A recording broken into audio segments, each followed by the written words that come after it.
नि दुःख पिरमा आमा हुनुहुन्छ, मेरो मनको मन्दिरमा आमा हुनुहुन्छ। साथ दिने दुःख पिरमा आमा हुनुहुन्छ, मेरो मनको मन्दिरमा आमा हुनुहुन्छ। आज आज फुल खिलाई भोलि ओइली दिन्छ अजम्बरी अजम्बरी यो शिरमा मेरी आमा हुनुहुन्छ। आज फुल चुकाई भोलि ओइली दिन्छ अजम्बरी यो शिरमा मेरी आमा हुनुहुन्छ।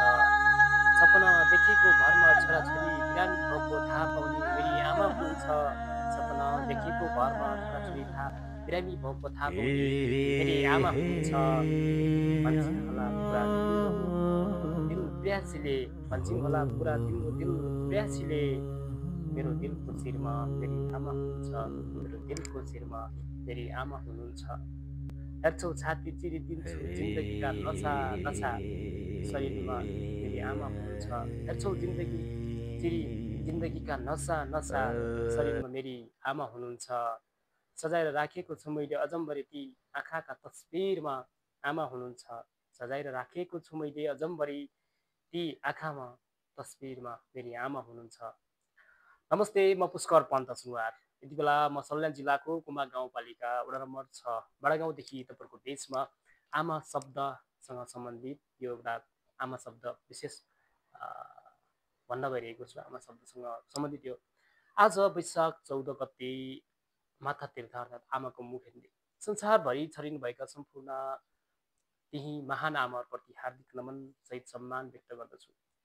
सबै आमा जसले आज हजारौँ धेरै छोराछोरी जन्माएर आज यो संसारलाई बदल्ने, संसारलाई परिचालन गर्ने, हजारौँ आफ्नो दुःख पीडालाई भुलेर आफ्नो हजारौँ दुःख सङ्घर्ष गरेर आज हजारौँ मान्छेलाई जन्म दिएर यो संसारलाई सुन्दरमय बनाउने ती महान आमाहरूप्रति आज मैले नमन व्यक्त गर्छु, सम्मान व्यक्त गर्छु।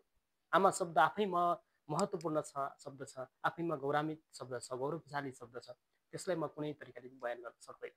आफैमा महत्त्वपूर्ण शब्द भएको हुनाले त्यही मेरी आमा जसले मलाई 9 महिना कोखमा 10 धारा दुध खुवाएर जसरी मलाई त्यो अवस्थादेखि यो अवस्थासम्म, त्यो बाल्यकालको अवस्थादेखि यो मेरो अवस्थासम्म ल्याउन अत्यन्तै महत्त्वपूर्ण सङ्घर्ष, अत्यन्तै महत्त्वपूर्ण दुःख पीडा झेल्नु भएको छ।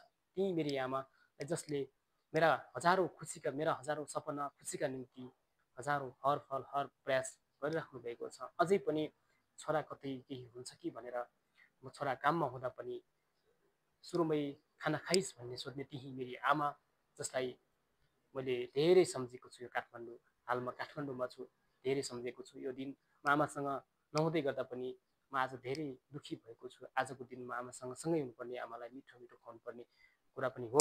त्यसैले धेरै सम्झेको छु ती मेरी आमा, जसको लागि धेरै सम्झना माया सबै नेपाली आमाहरूमा धेरै नमन माया सम्मान छ। हार्दिक धन्यवाद।